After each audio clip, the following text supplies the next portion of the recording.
අපි පොඩි කාලේ ගුරුවරයෙක් අදටත් එහෙමනේ. අදටත් මංගාව දන ගහලා වඳිනකොට මට හිතේ වෑවෙන්නේ නැති ගතියක් එනවා. ඒ වෙලාවට මං අත් දෙකෙන්ම අල්ලලා කතා කරන්නේ. ඒ ගුරු ගෞරවය හදවතේ ඇතුලේ තියෙනවා. අපේ එහෙම තිබුණ ලැබියාවක් ගුරුවරයාට. ආදරයක් තිබුණා ඉගෙන ගන්න ඉස්කෝලේට.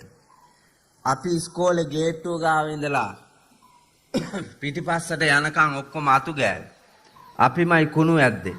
අපිමයි කක්කුස්සි හේදුවේ. අපිමයි වත්ත පිටිය වැව්වේ. ඒ වගේ වැටකඩලු ගැහුවේ. ඉස්කෝලේ ඇතුලේ තියෙන වැඩ අපි කළා මිසක් දෙමව්පියන්ට දුන්නේ නැහනේ. අපිට වැඩ පුරුදු කෙරුවා ඉස්කෝලේ ඇතුලේ. දැන් අම්මයි තාත්තයිනේ ගිහිල්ලා බින්න බහින්නේ. විදුහල්පතිලට නිින්ද යන්නේ අම්මයි තාත්තයි ආවේ නැත්තම්. 365 දවසේම දෙමව්පියෝ ඉස්කෝලේ යන්න ඕන. ළමයා අතු ගන්න නැතුව ළමයා අතු ගන්න ඉගෙන ගන්න කවද්ද? ළමයා කුණු අදින්න නැතුව දෙමව්පියෝ කුණු ඇදලා ළමයා එක්ක පුරුදු වෙන්නේ කොහමද? පුරුදු වෙන්න බෑනේ. මට හොඳට මතකයි උසස් පෙළ අයියලා අක්කලා චූටි කාලේ අපි අතු ගාලා වැහි දවස්වල වැලිත් එක්කන් අරලියා කොළ කොස් කොළ ඔක්කොම එකතු කරලා. ඔය දැන් තියෙන විසිතුරු ඉදල් තිබ්බේ නෑනේ. කැලේ තියෙන බෝල් පනා ගස් වලින් අතු කපලා බැඳගත්ත බෝල් පනා අත්තක් තමයි තිබ්බේ. සමහර අය අතු ගෑවා අර පොල් ගහේ පොල් ගෙඩි හැදෙන පොල් ලිපල ගැලවිලා වැටිච්ච ඒවා අරගෙන. ඒ වගේ අතු ගන්නකොට වැලි ගොඩ ගහනවා. ඒ ගොඩ ගහන වැලිත් එක්කම්ම මෙහෙම අපි ගන්නවා. අර 12 පන්තියේ අයියලා අක්කලා 13 අයියලා අක්කලා කරන්නේ කණෙන් අල්ලලා මිරිකලා ඔහොමද කුණු අදින්නේ. ඔහොම නෙමෙයි. මේ මෙහෙම ගන්න ඕන කියලා මේ ඇඟිලි මෙහෙම ඈත් කරලා අර කුණු ටික මෙහෙම කරකලා වෙනම බේරලා ගන්නවා පෙන්න. කුණු ටික විතරක් යන්න වැලි ටික මග ඇරෙන්න ගන්නවා. අරගෙන අපට ඒක ඉගෙනුවා ලෝකේ. අපි ගුරු මණ්ඩලයට වාගෙම උසස් පෙළට ආදරේ. බයක් තිබුණා. ගෞරවයක් තිබුණා. දැන් එහෙම කණෙන් ඇල්ලුවොත් යුද්ධයක් ප්‍රකාශ කරයි. ඕ ලෙවල් ලියනකොට ඒක නෙමේ නාගරික ඕ ලෙවල් ලියනකොට STF එකයි පොලිසියයි යුද්ධ හමුදාවයි දානවනේ. අවුරුදු 11ක් අපරාධකාරයෝනේ හදලා තියෙන්නේ. අවුරුදු 11ක් එකතු වෙලා කට්ටිය මොකද කරලා තියෙන්නේ? අපරාධකාරයෝ හදලා. විභාගෙ ලියලා ඉවර වෙනකොටම ඉස්කෝලෙත් කුඩු කරලා උඩ පන්තියේ යට පන්තියේ උන් ගහගෙන ළඟ තියෙන ඉස්කෝලේ රත් ගහලා මහා විනාශයක් කරලා යන කාලකන්ණි જાතියක් නිර්මාණය කරන්න නම් පුතා මෙච්චර දුක් විඳින්න ඕනද? මෙච්චර කැප වෙන්න ඕනද? මෙච්චර වියදම් කරන්න ඕනද? අපි යන්නේ කොහෙද? ඔකට හේතුව පුතේ ආගමකට දහමකට සංස්කෘතියකට අනුව නිර්මාණය වෙච්ච සත්පුරුෂ ආකල්පන මානව ආකල්පන ආකල්ප තිබ්බා නම් ওই වැඩේ වෙන්නේ. මගේ අම්මා මගේ තාත්තා මගේ ගුරුවරයා මගේ පාසල මගේ පරිසරය මගේ වැඩිහිටියෝ කුල දෙටුවෝ මේ ගුණය හදවතේ තියෙනවා නම් ඒ ගුණයෙන් යුතු එක මිනිහෙක්වත් තව කෙනෙකුට තව තැනකට රිදවන්නේ. ඒ අවාසනාව තියෙන්නේ ධර්මයෙන් ඈත් වෙච්ච හින්දා. ඒ බෞද්ධ සංස්කෘතියෙන් ඈත් වෙච්ච හින්දා. එන්න සිහිය පිටුවාගෙන අවබෝධයෙන් යුක්තව සම්පදාන ධම්මදාන දිනාති ලෝකේ වටිනාම දාණය තමයි මේ පිරිනමන්නේ. පහුගිය දවස්වල ඔයාලා දකින්න දින පාර දිගට දන් දෙනවා තිබ්බා නේද? දන් සල් තිබ්බේ.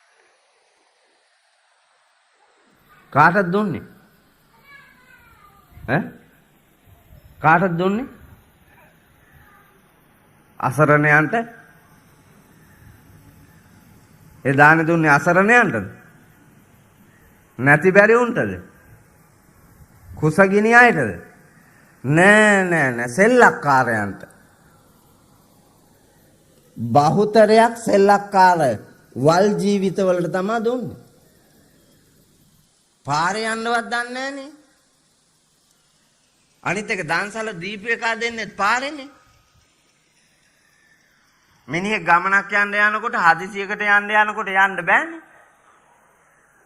ෆෝන් එක ගහලා ඉඩ ඉල්ලුවොත් ගහ ගන්න දෙන්නේ. ඒගොල්ලෝ කණ්ඩ හදනවා. මහ පාරම ඇහිරිලා. මොකද්ද පුතේ දාන්නේ? තවෙකුට ජීව දාණය දෙන්න දන්නේ නැත්තම්, තව කෙනෙකුට නිදහසේ යන්න දෙන්න දන්නේ නැත්තම්, ඒකේ දානයක් නැහැනේ. මේ ඕන තරම් වතු පිට්ටනි ඉඩම් කඩන් තියෙද්දි ඒ වාගේ තැනකට නිදහසේ අරගෙන කන මිනිහෙකුට කණ්ඩ දීලා යන්න ඉඩ ඇරියා නම් ඉවරයි. පාර හිර කරන්නේ නැතුව. නමුත් ඔක්කොම පාරේ තමයි හදන්නේ. කිසිම දැක්මක් නැති ක්‍රමවේද ශ්‍රී ලංකා පොලිසියටවත් ඇස් පේන්නේ නැහනේ. PHIලට ඇස් පේන්නේ නැහනේ. මේකෙන් සිද්ධ වෙන හානිය පිළිබඳව දානේ දෙන එක හොඳයි. හැබැයි දානේ ලැබෙන්න ඕන දෙන්න ඕන කාටද කියලා බලලා දෙනවනේ. එතකොට තමයි ඒකේ වටිනාකම ප්‍රයෝජනයක් තියෙන්නේ. එහෙම නැතුව වැඩක් නැහැ. මං එක තැනක දැක්කා මීටර් 100න් 100ට වගේ දන්සල් 4ක් තිබ්බා. නිකන් හිතන්නකෝ පාරේ මීටර් 100න් 100ට දන්සල් 4ක වාහන නැවතුවා. මේකේ රොටි දෙනවා, අනිත් එකේ කඩල දෙනවා, අනිකේ කිරිබත් දෙනවා, අනිත් එකේ අයිස්ක්‍රීම් දෙනවා. මෙව් නවත්තාගෙන කිරිබතුත් කනවා, කඩලත් කනවා, අයිස්ක්‍රීමුත් කනවා. අය වඳින්න යන්න වෙලාවක් තියනවාද? මම දැක්කා අන්තර්ජාලේ දාලා තියෙනවා. ලැජ්ජහේ බෑ පුතා, ඉස්කෝලේ මහත්තුරු නෝනලාද මන් දන්නේ නැහැ. එවුන් නම් පෙරේතයෝ. මනුලොව නෙමෙයි. මිනිහාගේ අතේ අයිස්ක්‍රීම් 3යි. ගෑණිගේ අතේ අයිස්ක්‍රීම් 3යි. කාර් එකේ ඉඳගෙන වැක්කිරනවා. දැන් පුතේ තියාගන්න බෑනේ, එකක් අද්දි අනිත් දෙක ගලනවනේ. මුංගේ පෙරේතකම කියන්නේ මෙවුන් ඉගෙන ගත්තට වඩා හොඳයි පුතේ. ඇත්තෙම සක්කිලි જાතිය. ජීවිතේට කාලා නැති, බීලා නැති, තව එකෙකුට එක අයිස්ක්‍රීම් එක ගත්තා, ඇවිල්ලා කෑවා ගියා. එහෙම නැත්නම් ගහක් යට ඉඳගෙන හරි කෑවා ගියා. පෙරේතකම කොච්චරද බලන්නකෝ.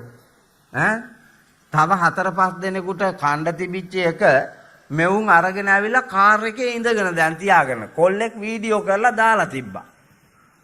මේ මෙහෙම જાතියක් ඉන්නවා මෙවුන්ට මේ කණ්ඩ දෙන්නේ කියලා. ඒ තරම් අවජාතක ගති තියෙන මේ නොසන්ඩාල ලෝකයේ මකන්න ඕන පුතේ. ඒක නැති කරන්න ඕන. ඒ කුඩු කේඩු ගති අපිට පේන්නේ එවුන් උගත්තු වාගේ. කාර් එකේ හැටියට ඒ ගියේ පොතෙන් ඉගෙන ගත්තේ උන් තමයි. එහෙම නැත්තම් ඔය ව්‍යාපාරික ලෝකේ මන්ද බුද්ධිකයෝ. බුද්ධිය තියෙන උන් නම් එහෙම කරන්නේ නැහැ. අහිංසකයෙකුට කණ්ඩ ඉඩ ඇරලා, අහිංසකයෙකුට දෙන්න ඉඩ ඇරලා මිනිස්සු යනවා. Tamanට තියෙනවා නම් ඕකට ඔට්ටු වෙන්න ඕනේ නැහනේ. යපෙන්න තියෙද්දි. අපේ එහෙම එකක් නැහැ. ඒ වගේ වල් ගති ගුණ මකාගෙන පින්වන්ත බෝසත් ගමනක් යන්නට අද දවසේ මේ වීරකෝන් මැතිතුමා, නයනා ලක්මාලි මැතිණිය, දරුවන් සියලු දෙනා එකතු වෙලා දෙපාර්ශවයේ 4 වර්ගයක කුලදෙටුවන්ට ආශිර්වාද ප්‍රාර්ථනා කරමින් නැසීමිය පරලෝකීය සියලු දෙනාට පුණ්‍යානුමෝදනා කරන්නට සතර පෙරුවේ දායකාරකාදීන් හැටියට ඔබට අපට මේ වෙහෙර විහාර ගම්බිම් මිඩංකඩම් මම්මාවත් ඇලදොල ගංගා කෙත්වතු ගහකොළ තුරු ලතාවන් හදලා වඩලා තනලා අපේ ජීවිත අපට ලබා දීලා මිය පරලෝ ගියපු අපේම කුල දෙටුවෝ පිංගණ්ඩ ඉන්නවා නම් සුජීවත්ව ඉන්නවා නම් ඒ අයට පුණ්‍යානුමෝදනා පිණිස ආශිර්වාද පිණිස අපි හැම දිනාටම ධර්මඥානය පිණිස මේ ධර්ම දානමය මහා පිංකම හේතු වාසනා වේවා වෙත්වා වෙම්වා කියන හැඟීමෙන් සාදු කියලා හැමෝම ධර්මයේ ශ්‍රවණය කරන්නට සූදානම් වෙන්න.